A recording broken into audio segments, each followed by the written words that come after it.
ಮಗ ಕಂಡ್ರು ಇಲ್ಲಿ ಹೆಂಗೋ ಬಂತು? ಯಾರೋ ತಂದು ಬಿಟ್ಟಿರ್ಬೇಕು.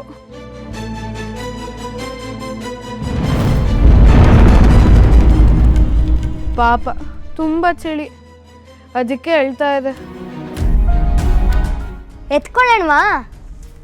ಬೇಡ ಕಂಡ್ರು, ಯಾರ ಮಗನೋ ಏನೋ. ನಮಗೆ ಹಾಕ್ಬೇಕು, ಗುರುಗಳಿಗೆ ಹೇಳೋಣ, ಅವರೇ ಏನಾದರೂ ಮಾಡಲಿ. ಇಷ್ಟೊತ್ತಲ್ಲಿ ಗುರುಗಳು ಮಲಗಿರ್ತಾರೆ, ಎಪ್ಸೋದ್ ಬೇಡ. ನಾವೇ ಕರ್ಕೊಂಡು ಹೋಗಿ ಇಟ್ಕೊಳ್ಳೋಣ, ಬೆಳಗ್ಗೆ ಎದ್ದಾಗ ಹೇಳೋಣ. ಆಮೇಲೆ ಗುರುಗಳು ಹೇಗೆ ಹೇಳ್ತಾರೋ ಹಾಗೆ ಆಗ್ಲಿ. ಹೌದು.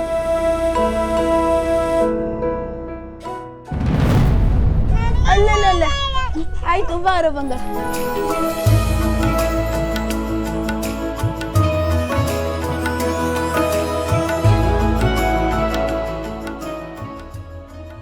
ಜೋ ಜೋ ಲಾಲಿ, ಜೋ ಜೋ ಲಾಲಿ, ಜೋ ಜೋ ಲಾಲಿ, ಜೋ ಜೋ. ಮಗು ಎಷ್ಟು ಮುದ್ದಾಗಿದೆ, ಯಾರು ಬಿಟ್ಟು ಹೋಗಿದಾರೋ ಏನೋ. ಹಸುವಾಗಿದೆ ಅಂತ ಕಾಣುತ್ತೆ, ಅದಕ್ಕೆ ಅಳ್ತಾ ಇದೆ. ಲಕ್ಷ್ಮೀನಾರಾಯಣ, ನೀನು ಹೋಗಿ ಹಾಲು ತಗೊಂಬಾ. ಸರಿ, ನಾನು ಹೋಗಿ ಹಾಲು ತಗೊಂಡು ಬರ್ತೀನಿ.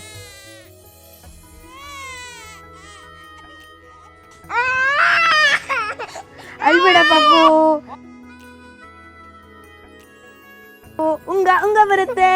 ಉಂಗ ಉಂಗ ಉಂಗ. ಓನು ಪಾಪು, ಅಳ್ಬೇಡ. ಅಣ್ಣ ಹಾಲು ತರ್ತಾನೆ, ಹಾಲು ಕುಡಿಸ್ತೀವಿ ನಿಂಗೆ. ಅಳ್ಬೇಡ ಕಂದ. ಇಲ್ಲ ಇಲ್ಲ ಇಲ್ಲ, ಇಲ್ಲಿ ನೋಡು ಇಲ್ಲಿ ನೋಡು ಇಲ್ಲಿ ನೋಡು.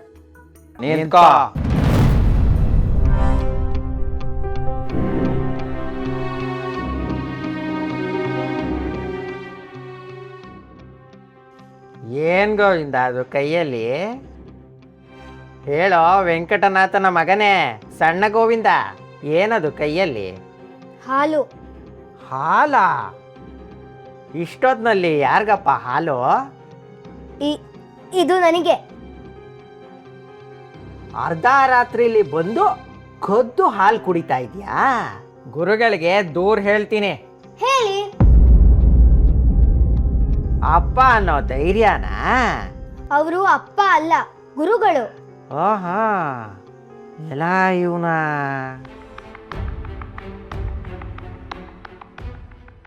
ಆದ್ರೂ ಸಣ್ಣ ಗೋವಿಂದ ನೀನು ಇಷ್ಟು ಬೇಗ ಎಲ್ಲಿ ಮಾಯ ಆಗೋದ ಇವನು? ಅಪ್ಪನ ಥರ ಇವನು ಏನಾದರೂ ಮಾಟ ಗೀಟ ಕಲ್ತಿದಾನ ಗೋವಿಂದ?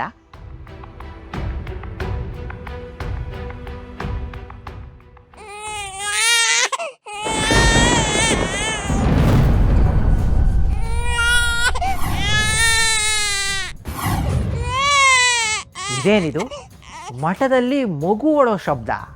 ಇವನು ಹಾಲು ತಗೊಂಡೋಗಿದ್ದಕ್ಕೂ ಮಗು ಅಳ್ತಾ ಇರೋದಕ್ಕೂ ಏನಾದರೂ ಸಂಬಂಧ ಇರಬಹುದಾ ಗೋವಿಂದ?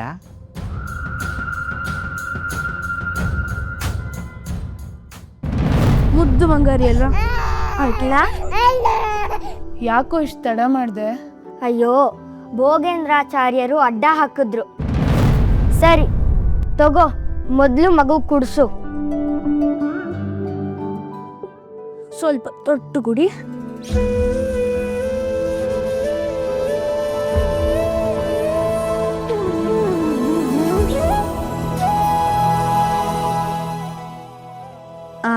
ಇನ್ನೊಂದು ಸ್ವಲ್ಪ ಕುಡಿತೀಯಾ?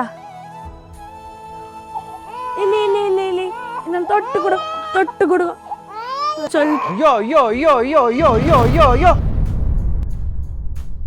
ಏನ್ರೋ ಮಾಡ್ತಾ ಇದ್ದೀರಾ ಗೋವಿಂದಗಳ? ಯಾರ್ದೋ ಈ ಮಗು? ಎಲ್ಲಿಂದ ಬಂತೋ ಈ ಮಠಕ್ಕೆ? ನಾವು ಕರ್ಕೊಂಡ್ ಬರ್ಲಿಲ್ಲ ಆಚಾರ್ಯರೇ. ಯಾರೋ ಮಠದ ಮುಂದೆ ಬಿಟ್ಟು ಹೋಗಿದ್ರು. ತುಂಬ ಅಳ್ತಾ ಇತ್ತು ಅಂತ ನಾವೇ ಎತ್ಕೊಂಡು ಬಂದ್ವಿ. ಅದಕ್ಕೋಸ್ಕರನೇ ನಾನು ಅಡುಗೆ ಮನೆಯಿಂದ ಹಾಲು ತಗೊಂಡು ಬಂದಿದ್ದು. ಅಯ್ಯೋಯ್ಯೋ, ಅದು ಯಾರ ಮಗುನೋ, ಅದು ಯಾವ ಜಾತಿನೋ? ಅದನ್ನ ಯಾಕೋ ಮಠದೊಳಗೆ ತಂದ್ರಿ? ನಿಮ್ಮಿಂದ ಮಠದ ಪಾವಿತ್ರನೇ ಹಾಳಾಗೋಯ್ತು. ನಿಮಗೆ ನಾನು ಹೇಳಿದ್ರೆ ಬುದ್ಧಿ ಬರಲ್ಲ, ಗುರುಗಳ ಕೈಯಿಂದ ಸರಿಯಾಗಿ ಶಾಸ್ತಿ ಮಾಡಿಸ್ತೀನಿ.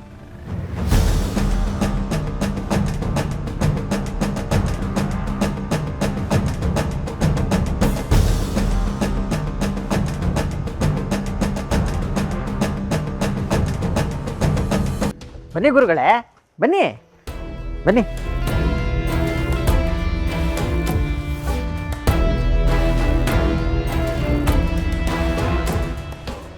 ಇದೇನಿದು ಭೋಗೇಂದ್ರಾಚಾರ್ಯ, ಈ ಸರಿ ಹೊತ್ತಲ್ಲಿ ಮಕ್ಕಳನ್ನ ಹೀಗೆ ನಿಲ್ಲಿಸಿದ್ದೀರಾ? ಎಷ್ಟು ಥಂಡಿ ಇದೆ. ಗುರುಗಳೇ, ಈ ಮಕ್ಕಳು ಮಠದ ಪಾವಿತ್ರ್ಯತೆಯನ್ನು ಹಾಳು ಮಾಡಿಬಿಟ್ಟಿದ್ದಾರೆ. ಜಾತಿ ಮತ ಗೊತ್ತಿಲ್ಲದೆ ಇರೋ ಯಾವುದೋ ಮಗುವನ್ನು ಮಠದೊಳಗೆ ಕರ್ಕೊಂಡು ಬಂದು ಹಾಲು ಕುಡಿಸಿದ್ದಾರೆ. ಹಸುವಿನಿಂದ ಅಳ್ತಾ ಇರೋ ಮಗುಗೆ ಹಾಲು ಕುಡಿಸೋದು ತಪ್ಪ ಗುರುಗಳೇ?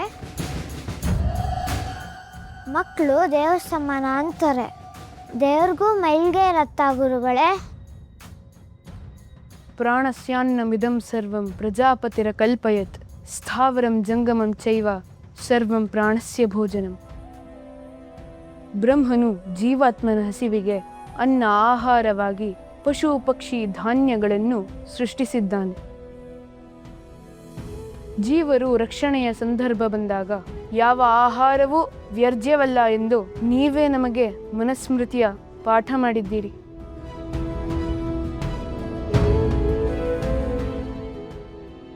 ಆಪತ್ತಿನಲ್ಲಿರುವ ಮಗುವಿಗೆ ಆಹಾರ ನೀಡುವುದು ಅಪವಿತ್ರ ಹೇಗಾಗುತ್ತದೆ ಗುರುಗಳೇ?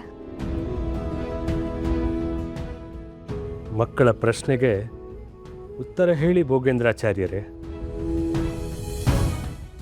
ಇಷ್ಟು ವರ್ಷಗಳ ಕಾಲ ಈ ಮಠದಲ್ಲಿ ನೀವು ಅಧ್ಯಯನ ಮಾಡಿದ್ದೀರಿ. ಈ ಮಕ್ಕಳು ಕೇಳುತ್ತಿರೋ ಪ್ರಶ್ನೆಗೆ ನಿಮ್ಮಲ್ಲಿ ಉತ್ತರ ಇಲ್ಲ ಅಲ್ವೇ? ಶಾಸ್ತ್ರಗಳು ನಾಲಿಗೆಯ ಮೇಲಿದ್ದರೆ ಸಾಲದು, ಮನಸ್ಸಿನ ಆಳಕ್ಕಿಳಿದು ಮಥನವಾಗಬೇಕು. ಆಗ ಮಾತ್ರ ಈ ಮಕ್ಕಳ ಪ್ರಶ್ನೆಗಳಿಗೆ ಉತ್ತರ ಸಿಗುವುದು.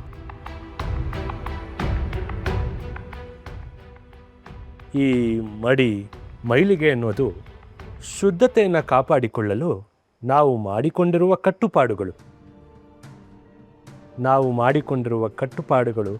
ಆಚರಣೆಗಳು ಅಷ್ಟೇ, ಅವೇ ಜೀವನವಲ್ಲ. ಮಡಿ ಮೈಲಿಗೆಯನ್ನು ಯಾವ ಜಾಗದಲ್ಲಿ ಆಚರಿಸಬೇಕೆಂಬ ಅರಿವಿರಬೇಕು. ಮಕ್ಕಳು, ವೃದ್ಧರು, ರೋಗಿಗಳು, ಅಸಹಾಯಕ ಜೀವಿಗಳ ಸೇವೆ ಮಾಡುವ ಅವಕಾಶ ಬಂದಾಗ ಮಾನವೀಯತೆ ಇರಬೇಕೇ ಹೊರತು ಮಡಿ ಮೈಲಿಗೆ ಅಲ್ಲ.